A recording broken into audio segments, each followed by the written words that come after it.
말씀을 가지고 영원히 마르지 않는 물이라는 제목으로 함께 하나님의 말씀의 은혜를 나누고자 합니다. 우리 인간이 가지고 있는 여러 가지 신체 감각 기관 중에서 음식을 맛보고 또 맛있다라는 표현을 할 수 있는 이 혀의 감각들이 얼마나 신기한지 모릅니다. 제가 어릴 때만 해도 이 혀를 통해서 인간이 감지해낼 수 있는 맛이 신맛, 짠맛, 쓴맛, 그리고 무슨 맛이 있죠 또? 단맛. 이렇게 네 가지 맛이 혀가 느낄 수 있는 전체의 맛이라고 그렇게 배웠습니다. 근데 제가 요 근래에 한번 찾아보니까 이제는 혀가 느낄 수 있는 맛이 이 네 가지 맛에서 두 가지 맛이 더 이제 발견이 됐다라고 나와 있었습니다. 첫 번째 추가되는 맛은 바로 감칠맛이라고 얘기합니다. 이게 정말로 혀가 감지해낼 수 있는 맛인데 뭐 쓰고 달고 짜고 맵고 이런 거하고는 관련 없이 아주 독특한 맛으로 그렇게 학계에서 인정이 된 맛이라고 합니다. 또 다른 맛이 있는데 여러분들이 들으실 때 조금 생소할 수도 있는데 지방 맛이라는 게 있다고 합니다. 들어보셨습니까? 이제 버터나 이제 기름기가 있는 음식을 먹을 때에 고소함을 느끼는 맛인데 이와 같은 맛도 다른 맛들과는 별개적인 맛으로 느낄 수 있는 독특한 맛이라고 합니다. 여러 가지 이런 맛들이 또 비율에 따라서 적절하게 조화가 되면서 맛있는 음식들을 만들어낼 수도 있는데 사람이 먹고 또 그 맛을 느낄 수 있는 여러 가지 음식 중에서 특별하고 아주 유별난 음식이 있는데 그것은 바로 물이라고 하는 것입니다. 전혀 어떤 향도 느껴지지 않고 오히려 물 가운데서 무엇인가 향이 느껴지면은 이 물이 이상한 건가? 혹시 상한 건가? 무엇을 탄 것은 아닌가? 이런 생각을 하게 만드는 바로 이 음식인데 오늘 본문에 있는 내용은 이 사람에게 결코 없어서는 안 될 물과 관련된 중요한 이야기들을 우리에게 전해주고 있습니다. 오늘 본문을 통해서 우리가 세 가지 정도를 함께 살펴볼 것인데 첫 번째 우리가 주목할 말은 바로 1절에 나와 있는 말입니다. 이 사건의 처음을 온 회중이 여호와의 명령대로 그대로 순종해서 행한 사건임을 우리에게 보여줍니다.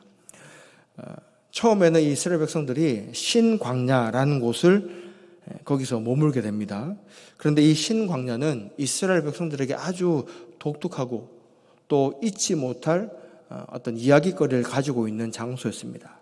왜냐하면은 이 이스라엘 백성들이 굶주림과 허기짐 속에 부르짖을 때에 하나님께서 처음으로 만나를 허락하신 장소가 이 신광야였기 때문입니다. 근데 우리가 성경을 읽어보면은 사람도 동명이인이 있는 것처럼 지명에도 똑같은 이름이 등장하는 경우가 있습니다. 이 신광야로 하는 지역도 그와 같은 장소 중에 하나인데 먼저 한번 사진을 한번 보시겠습니다.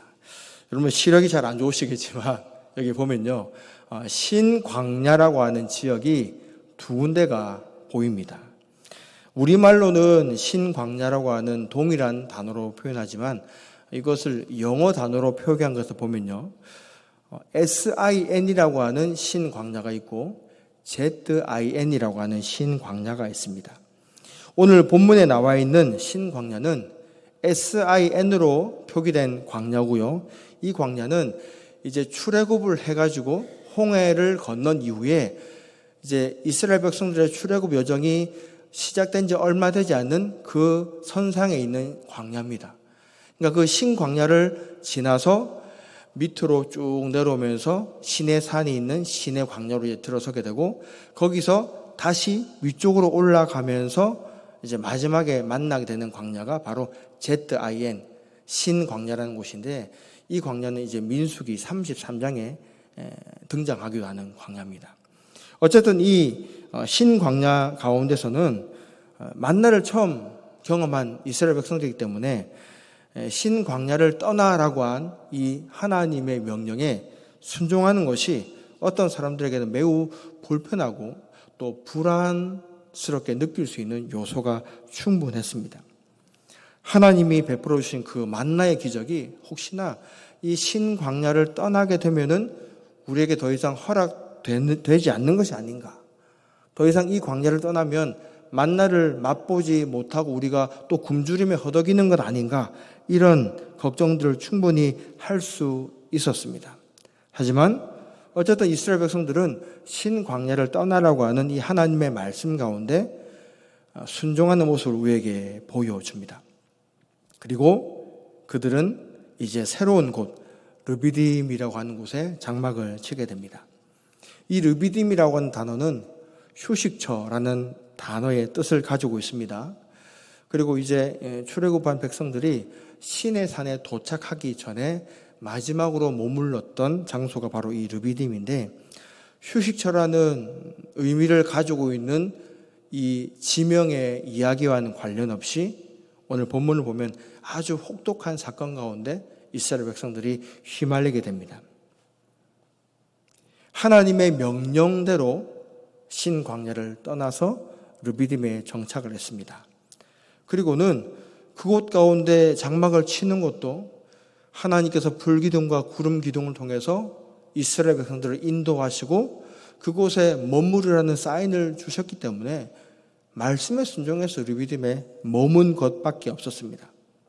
그런데 장막을 다 치고 난 다음에 이 백성들이 치명적인 이 지역의 단점을 발견하게 됐는데, 그것이 바로 백성들이 마실 물이 없게 되었다는 것입니다.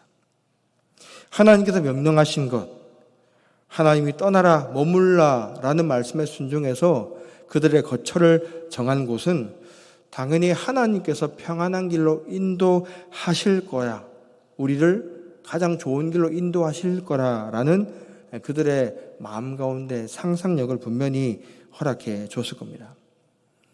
하지만 이와 같은 이스라엘 백성들이 가지고 있는 생각들은 지극히 개인적이고 매우 이기적인 생각이었음을 우리는 오늘 본문에서 발견할 수가 있습니다. 저와 여러분도 하나님의 말씀을 듣고 그 말씀에 순종하는 삶의 선택들을 해 오셨을 것입니다. 해마다 또 새로운 약속의 말씀을 받고 그 말씀을 통해서 올 한 해 내 인생을 어떤 곳으로, 어떤 푸른 초장으로 인도하실지 마음 가운데 기대감을 가지고 우리는 말씀을 대합니다. 하지만 그렇게 약속된 말씀을 통해서 살아간 우리의 삶이 항상 좋은 것, 행복하고 기분 좋고 감사할 일만 있다라고 생각하고 상상을 한다면은 그것은 아주 어린 유치원 학생들에 해당하는 약한 믿음의 단계 정도밖에 되지 않습니다. 하나님이 명령하시고 약속하신 그 말씀에 순종한다 하더라도 그 가운데 우리가 예기치 못한 어려움과 힘든 상황들이 얼마든지 있을 수 있다는 것을 우리는 먼저 알아야 됩니다. 그런 것들을 알고 믿음 생활을 하는 사람들에게는 어려움 가운데 함께 하시는 하나님의 도움의 손길이 그의 인생 가운데 멋지게 펼쳐진다는 것이죠. 두 번째로 살펴볼 것은 바로 1절 말미에 있는 백성이 마실 물이 없는지라라는 표현입니다. 르비딤에 오기 전까지 그러면 이스라엘 백성들은 먹는 식수를 대할 때 어떤 상황이었는지 한번 살펴본다면요. 출애굽기 15장 22절에 보면은 이와 같은 표현이 있습니다. 우리 한번 함께 읽겠습니다. 시작. 모세가 홍해에서 이스라엘을 인도하매 그들이 나와서 수르 광야로 들어가서 거기서 사흘 길을 걸었으나 물을 얻지 못하고, 애굽을 떠나서 홍해를 기적같이 건넜지만 그들에게 펼쳐진 환경들은 절대로 호락호락하지 않았습니다. 홍해를 건넌 이후에 처음으로 그들이 정착하게 된 곳이 마라라는 동네였는데, 그곳에서도 물을 만나긴 했지만 물이 써서 도저히 마실 수 없게 되었고, 이 가운데 백성들의 원망이 하늘을 찌르게 됩니다.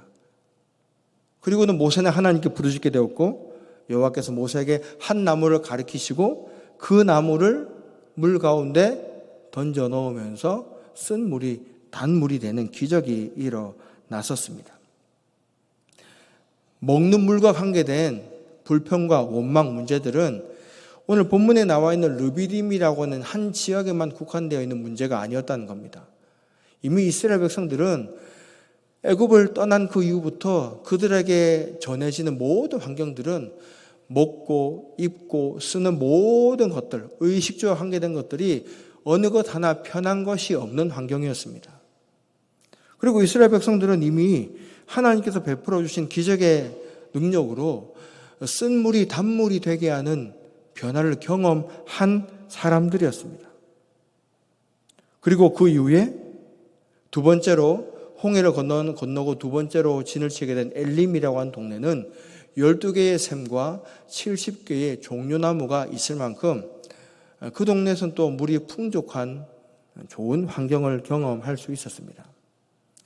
풍족한 물을 만났을 때 이스라엘 백성들이 하나님께 오 하나님, 우리들에게 이렇게 풍족한 물을 주시니 감사합니다. 말의 쓴물이 아니라 단물, 마실 수 있는 물을 우리에게 허락하시니 감사합니다. 이런 감사의 내용들이 성경에는 기록이 되어 있지 않습니다. 물이 있으면은 그것이 당연히 있어야 될 물이고 하나님께 감사의 제목이 되지 않는다고 여길 정도로 이 이스라엘 백성들의 마음이 매우 편협하고 또 감사하는 것에 인색해 있는 상황이었다는 겁니다. 어떻게 보면 그런 부분들을 어느 정도는 우리가 수긍을 할 수 있습니다. 집을 떠나면 고생이 심한 것처럼 이 이스라엘 백성들이 400년이 넘는 시간 동안 자기의 집처럼 그렇게 적응해왔던 애굽을 떠나서 광야에서 삶을 살아오고 있으니 불편한 점이 한두 가지겠습니까? 하지만 적어도 마라에서 쓴물 때문에 고통을 당하고 하나님의 은혜로 마실 물을 얻을 수 있게 되었다면 엘림이란 이 물이 풍족한 동네에서 마실 수 있는 물이 있음에 하나님께 감사할 수 있는 마음은 있어야 되지 않을까요? 하지만 이스라엘 백성들은 마치 그것이 당연한 권리인 양 감사하는 마음보다도 그것이 그들에게 충분히 있는 것이 마땅한 것처럼 그런 반응들을 우리에게 보여줍니다. 그리고 난 이후에 도착하게 된 곳이 바로 르비딤이라는 곳이었습니다. 이스라엘 백성들은 더 이상 물 때문에 고난당했던 자신들의 과거의 이야기들을 전혀 이야기하지 못하고 또 기억도 하지 못한 것 같습니다. 마치 저와 여러분들의 신앙생활 가운데 이전에 극심한 고통과 또 잊을 수 없는 고난 때문에 힘겨운 삶을 살다가 하나님의 은혜와 도우심으로 그 위기를 넘기고 난 이후에 마치 그 이후에는 하나님의 도우심을 전혀 기억하지 못하고 삶을 살아가는 것처럼 오늘 이스라엘의 백성들의 모습도 하나님의 도우심과 은혜를 전혀 생각하거나 머릿속에 담아주지 않는 사람처럼 보여집니다. 분명히 물이 없다라는 사실은 사람의 목숨을 위협할 정도로 아주 치명적인 문제입니다. 이 문제 앞에 우리는 전혀 상반되는 두 가지의 반응을 마주하게 됩니다. 이스라엘 백성들은 원망을 폭발시키면서 자신들의 이성을 상실한 모습을 보여줍니다. 그들이 싸우고 그들이 적으로 보아야 될 곳은 이 출애굽한 백성들이 하나님의 약속을 통해서 받게 될 가나안 땅, 그 가나안 땅에 머물고 있는 이방 민족들인데도 불구하고 이스라엘 백성들은 지금 누구와 다투는 모습을 보여줍니까? 이 이스라엘 백성들의 지도자인 모세와 다투는 모습을 보이고 있습니다. 무엇을 위해 싸워야 되고 무엇이 우리의 주적인지를 제대로 알지 못하는 이 사람들의 모습은 이제는 모세와 더불어서 하나님에게도 원망의 화살을 가하게 됩니다. 그리고는 이들의 분노가 어떻게 표출됩니까? 출애굽기 17장 3절에 보면은 이와 같이 나와 있습니다. 우리 한 목소리 함께 읽겠습니다. 시작. 거기서 백성이 목이 말라 물을 찾으매 그들이 모세에게 대하여 원망하여 이르되 당신이 어찌하여 우리를 애굽에서 인도해 내어서 우리와 우리 자녀와 우리 가축이 목말라 죽게 하느냐. 아멘. 여러분들 이 말이 어떻게 들리십니까? 애굽이라는 동네가 있는데 이곳은 이스라엘 백성들을 아주 안전하게 보호해주고 또 먹고 마실 것을 충분히 보장해주는 안식처인 것처럼 말하고 있습니다. 이스라엘 백성들의 이 원망의 말을 조금 더 원색적으로 읽어본다면은 애굽은 천국이었고 하나님께서 불러내신 이 광야는 지옥이다라는 말과 다를 게 뭐가 있겠습니까? 이스라엘 백성들의 이와 같은 불만과 원망의 말은 자신들의 삶이나 살아가는 것에 조금이라도 불편한 심기를 보여주는 것이 있다면 가차없이 그것을 공격하는 아주 악한 죄악의 본성들을 그대로 보여주고 있습니다. 하지만 똑같은 인간임에도 불구하고 이스라엘 백성들과 다르게 하나님 앞에 반응하는 사람이 있었는데 바로 모세였습니다. 여호와께 엎드려서 부르짖었다고 얘기합니다. 그런데 이 상황이 얼마나 긴박했는지를 4절에서 이와 같이 표현하고 있습니다. 우리 한 목소리로 읽겠습니다. 시작. 모세가 여호와께 부르짖어 이르되 내가 이 백성에게 어떻게 하리이까? 그들이 조금 있으면 내게 돌을 던지겠나이다. 모세의 상황이 얼마나 지금 긴박한지 잘 알 수가 있죠. 특별히 우리는 오늘 이 본문에서 이 이스라엘 백성들이 모세를 향해서 돌을 던지려고 하는 이와 같은 모습을 조금 더 살펴본다면은 구약 성경을 통해서 나와 있는 사람이 돌을 쳐서 그 돌에 죽임 당하는 처형은 히브리 사회에서 아주 극악한 죄악에 해당하는 공개 처형법이었습니다.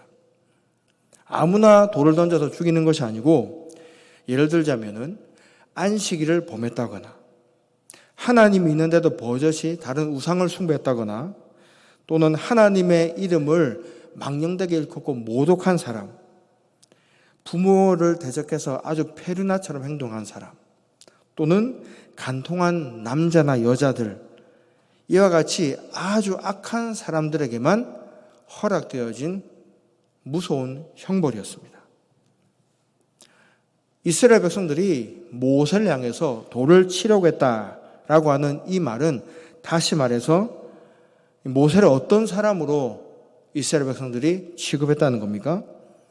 마치 하나님을 배반하고 우상을 숭배한 것처럼 이 모세가 여호와 하나님의 이름을 아주 더럽게 오염시킨 사람처럼 모세가 부모를 거역한 페루나인 것처럼 간통해서 부정한 짓을 저지른 자인 것처럼 이 모세를 향해서 그렇게 불편한 심기를 드러냈다는 겁니다.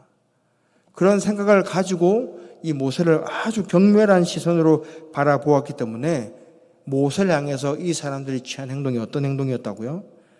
돌을 던질 마음이 있을 정도로 그렇게 악한 마음을 품고 있었다는 것입니다. 우리가 읽은 출애굽기에서는 이 분노한 백성들 앞에서 모세가 그저 하나님께 그냥 단순하게 부르짖었다라는 표현처럼 들려집니다. 하지만 이 본문과 동일한 사건을 우리에게 보여주고 있는 민수기 20장을 보면은 그 6절에 좀 더 자세하게 모세가 어떻게 하나님께 기도했는지를 보여줍니다. 모세와 아론이 회중 앞을 떠나 회막문에 이르러 엎드림에 여호와의 영광이 그들에게 나타나며 모세와 아론이 함께 하나님께 기도했다는 것이죠. 그리고는 이 모세와 아론을 마치 돌로 쳐 죽일 사람들처럼 달려들려고 하는 그 분노한 사람들 앞에서 거리를 두고 회막문에 이르러서 하나님 앞에 엎드려서 부르짖었다는 겁니다. 그리고 그와 같은 하나님을 찾는 행동 가운데 여호와의 영광이 이 아론과 모세를 둘러싸게 됩니다. 그리고 하나님께서 분명한 메시지를 모세에게 주시는데 그 메시지는 두 가지 분명한 사실을 보여줍니다. 우리 17장 5절 말씀을 함께 한 목소리 읽어보겠습니다. 시작. 여호와께서 모세에게 이르시되 백성 앞을 지나서 이스라엘 장로들을 데리고 나일강을 치던 네 지팡이를 손에 잡고 가라. 여기에 나와 있는 한 가지 아주 특별한 도구가 있죠. 바로 지팡이인데 이 지팡이는 모세와 또 아론과 이스라엘 백성들과 아주 깊은 인연을 가지고 있는 도구였습니다. 나일강을 치던 지팡이라고 하는 표현은 하나님께서 이스라엘 백성들을 바로왕 앞에서 출애굽을 시키기 위해서 애굽 가운데 내렸던 10가지 재앙, 그 재앙의 첫 번째 재앙이 뭐였죠? 이 애굽인들이 가장 최고의 신들의 안식처로 그렇게 표현하고 있는 나일강, 신처럼 여겨지는 나일강 자체를 핏물로 만들어 버린 사건이었습니다. 그 사건이 어떻게 일어났습니까? 모세가 가지고 있는 그 지팡이를 통해서 나일강을 쳤을 때에 그 나일강이 피와 같이 완전 피로 변해버린 것입니다. 그 하나님의 첫 번째 기적과 같은 사건과 함께 쓰임받았던 지팡이를 지금 너의 손에 쥐어져 있다는 것을 기억해라, 이 말씀이죠. 이 지팡이가 그저 나일강을 쳐서 피로 변하는 것에만 사용되었을까요? 나중에 이 지팡이를 가지고 바로왕 앞에서 지팡이를 놓았을 때에 이 지팡이는 뱀이 되는 기적도 일으켰던 지팡이였습니다. 나중에 홍해를 가를 때에도 이 지팡이를 모세가 사용했고요. 그래서 이 지팡이라고 하는 대명사는 다시 한번 말해서 지금 물이 없어서 기진맥진해 있는 갈급함의 극치에 달하다 있는 이스라엘 백성들 앞에서 하나님의 또 다른 기적 같은 일들이 준비되어져 있음을 보여주는 놀라운 도구라고 할 수 있는 겁니다. 모세 너에게 이 지팡이가 있다는 것을 반드시 기억해라고 말씀하신 것이죠. 그리고는 이 말씀보다도 훨씬 더 분명한 약속의 말씀을 주십니다. 17장 6절 우리 한 목소리로 함께 읽겠습니다. 시작. 내가 호렙산에 있는 그 반석이 거기서 내 앞에 서리니 너는 그 반석을 치라. 그것에서 물이 나오리니 백성이 마시리라. 모세가 이스라엘 장로들의 목전에서 그대로 행하니라. 아멘. 하나님께서 어떻게 하신다고요? 지금 기적과 같이 물을 품어낼 반석, 그 앞에 하나님께서 서 계시겠다고 말씀하신 겁니다. 지금 모세는 하나님께 부르짖을 때에 그의 목숨이 한순간에 이스라엘 백성들에게 빼앗겨 버릴지도 모르는 위기감 가운데 있었습니다. 내가 지금까지는 백성들을 이것까지 잘 이끌어 왔는데 그런데 지금 여기서 나의 사명이 여기서 끝이 날 수도 있겠다. 이런 생각을 모세가 했다면은 그에게 있어서 가장 큰 두려움이 무엇이겠습니까? 이 모든 일을 나 혼자 짊어져야 되겠구나. 내가 이 일을 어떻게 해서든지 해결해야 되는데 그를 도와줄 보여지는 인물이 아무도 없어 보이는 그 현장. 그러나 하나님께서는 이 모세와 함께 하시겠다고 말씀하시는 겁니다. 하나님께서는 이 모든 상황과 형편을 들으시고 보시고 어떤 분위기인지를 모두 간파해내시고 있다는 것이었습니다. 모세야, 내가 누군지 너는 모르겠니? 홍해 앞에서 모든 사람들이 이제 끝이라고 부르짖을 때에 너희 앞에서 살아갈 수 있는 살 길을 열어준 존재가 바로 나다. 그러한 내가 이제는 너희들의 새로운 삶의 길을 열어주겠다. 너는 내 말에 순종만 하고 따르기만 해라. 이것이 바로 오늘 모세에게 보여주시는 하나님의 약속의 말씀이라는 것이죠. 저와 여러분들에게 주어진 인생의 여러 상황과 순간 가운데 정말로 하나님이 계시지 않는 것처럼 보여질 때가 있습니다. 오늘 본문도 보면은 이 모든 상황들이 우리가 성경 전체를 알고 있는 큰 그림을 볼 때는 이 모든 사건을 통해서 하나님께서 보여주시고자 한 것이 무엇이겠습니까? 하나님께서는 살아계신 분이고 하나님의 백성들의 어려움을 다 보시고 그 모든 문제의 해결책을 가지고 있는 전지전능하신 분이라는 것 아니겠습니까? 이것을 통해서 하나님을 바라봐야 되는데 이 이스라엘 백성들이 하나님을 향한 그들의 시선이 흩어지게 되니까 이 사건이 어떻게 변질이 되어버립니까? 우리 가운데 하나님이 계신가 안 계신가 하나님의 존재에 대한 믿음 자체가 흔들리는 지경까지 이르게 된 것입니다. 저와 여러분들에게 주어진 인생의 여러 가지 사건들도 동일합니다. 어려움이 있을 때 그 어려움은 하나님이 계신가 안 계신가 그것을 우리에게 떠보기 위한 것이 아니고 반드시 하나님이 계시다는 그 사실을 우리가 이전보다도 더욱더 뚜렷하게 믿을 수 있는 기적의 현장이라는 것을 믿음으로 고백하시기 바랍니다. 오늘 본문을 통해서 하나님께서는 이스라엘 백성들의 모든 문제들을 하나님의 능력으로 해결해 주실 것을 보여주셨고 그 말씀 가운데 이제 기적 같은 하나님의 역사만 남아 있습니다. 이제 어떤 일이 벌어집니까? 세 번째로 우리가 살펴볼 말씀은요, 바로 6절에 나와 있는 말씀인데요. 너는 그 반석을 치라. 그것에서 물이 나오리니. 아멘입니까? 하나님께서 하신 말씀 그대로 그 반석 가운데 예상할 수 없었던 생명의 물이 쏟아져 나왔다는 것입니다. 반석에서 물이 쏟아져 나오는 것이 자연스러워 보입니까? 오히려 큰 나무나 그런 나무를 쳤을 때 나무가 물을 뿜어낸다. 그러면 조금 더 일리 있어 보이지 않겠습니까? 그러나 왜 하나님께서는 이처럼 말도 되지 않는 반석이라는 것을 통해서 물이 뿜어져 나오게 하셨습니까? 성경에서는 이 사건을 아주 중요하게 보고 있습니다.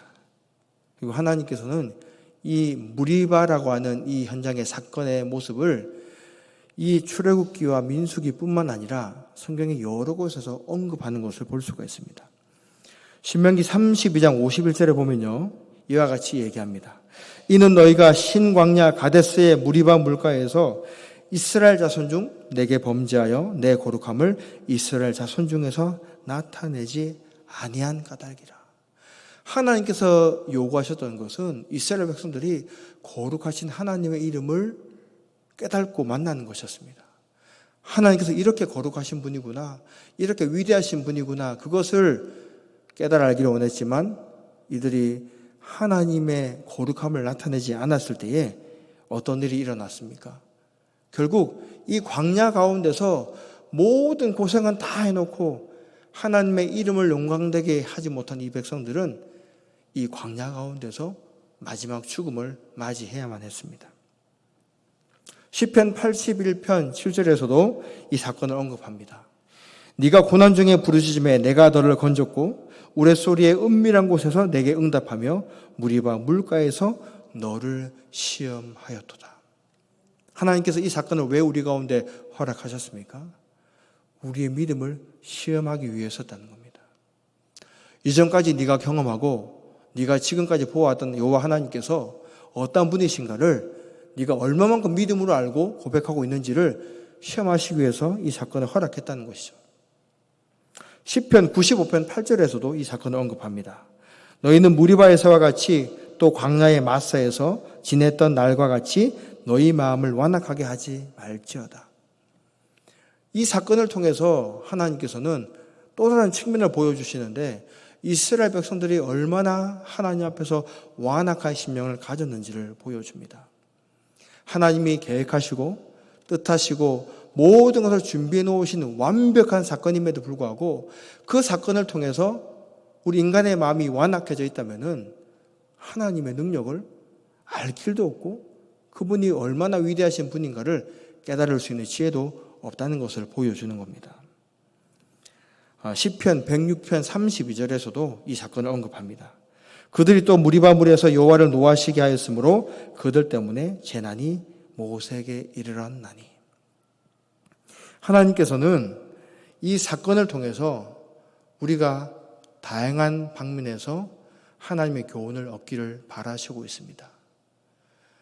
하나의 글을 읽을 때도 동일한 표현이나 단어가 반복되면은 그것이 중요하다는 것을 뜻하지 않습니까? 성경 곳곳에서 이 무리바 사건을 왜 반복해서 보여주는 것이겠습니까? 사람들은 끊임없이 하나님의 위대한 능력과 그분의 철저한 준비되어진 은혜들을 너무나도 쉽게 망각하며 살아간다는 겁니다. 조금만 우리 삶에 깃들어져 있었던 하나님의 은혜를 살펴본다면은 하나님의 은혜를 위기 속에서 기대할 수 있는데 위기 속에서 위기만 바라보고 하나님의 진한 은혜를 기억해내지 못한다면은 그것만큼 그리스도인들이 비참하게 된 모습이 어디 있겠습니까? 그만큼 하나님께서는 이 사건을 통해서 후대의 모든 그리스도인들이 결코 잊어서는 안 되는 중요한 의미가 있다는 것을 우리에게 보여주고 있는 것입니다. 그리고 앞서 말한 것처럼 왜 하나님께서는 이 물을 내는데 반석이라는 이 물질을 사용하신 것이겠습니까? 고린도전서 10장 3절과 4절을 보면은 이 반석이 무엇을 말하는지를 분명하게 우리에게 보여주고 있습니다. 우리 한 목소리를 읽겠습니다. 시작. 다 같은 신령한 음식을 먹으며 다 같은 신령한 음료를 마셨으니 이는 그들을 따르는 신령한 반석으로부터 마셨음에 그 반석은 곧 그리스도시라. 아멘이십니까? 성경 곳곳에서는 우리의 유일한 구원자 되시는 예수 그리스도가 우리 인생에 얼마나 중요한 존재인지를 마치 보물처럼 숨겨놓고 우리에게 소개하고 있습니다. 반석을 통해서 물이 나왔다라고 하는 것은 이것은 하나님의 능력이 아니고서는 절대로 인간의 능력으로 할 수 없는 기적과 같은 일이었습니다. 그리고 그 반석은 바로 우리가 믿고 있던 예수 그리스도를 바라보게 한다는 것입니다. 그 하나님을 믿는 자들에게는 반석에서 물이 나오는 것처럼 예수님으로부터 끊어지지 않고 나오는 영원히 마르지 않는 물이 우리 영혼 가운데 공급된다는 것입니다. 여러분들은 어디에서 여러분들의 물을 찾고 있습니까? 수가성 여인이 그토록 다른 사람들과 철저하게 격리되어 있는 무더운 시간에 사람들과의 교류를 하지 않기 위해서 수고하면서 물을 기르러 왔을 때에 예수님께서 이 수가성 여인에게 어떻게 얘기하셨습니까? 예수님을 통해서 마르지 않는 영생의 물이 흘러나올 것이라고 얘기하지 않으셨습니까? 그분의 외침이 오늘 저와 여러분들에게도 동일하게 들려주고 있음을 기억하시기 바랍니다. 세상은 결코 영원한 물이 나오지 않습니다. 마라에서 어렵게 발견한 물도 쓴물이었고 그 쓴물을 하나님의 은혜 가운데 단물로 바꾸기는 했지만 그 물도 영원한 물이 될 수 없었습니다. 엘림이라고 하는 동네, 12개의 샘물이 풍족하게 있는 동네였지만 이스라엘 백성들이 그 동네를 이제 떠나서 다른 곳으로 거처를 이동하게 됐을 때는 그 엘림에 있는 풍족한 물이 더 이상 이스라엘 백성들에게 소용이 없는, 전혀 연관성이 없는 물이 되었던 것입니다. 이 땅 가운데 주어지는 풍족한 물, 어떤 풍족하게 보여지는 것들만 우리가 마음 가운데 생각하고 그것을 우리 마음 가운데 새기면서 그것을 우리 인생의 물로 찾아 헤맨다면은 우리는 이 땅 가운데서 영원히 목마름과 기근 가운데 괴로워할 수밖에 없을 것입니다. 하지만 하나님께서는 지금도 우리에게 마르지 않는 샘물 되시는 예수 그리스도를 허락해 주셨습니다. 그분을 의지하고 그분을 바라볼 때에 우리는 영생의 샘물, 영원히 목마름이 없는 샘물을 받게 될 것이고 그분을 통해서 이 험악한 세상을 살아갈 수 있는 담대한 믿음과 능력을 얻게 될 것입니다. 예수 그리스도를 믿는 믿음을 통해서 마르지 않는 샘물을 경험하시는 복된 성도들 되시기를 주님의 이름으로 간절히 부탁드립니다.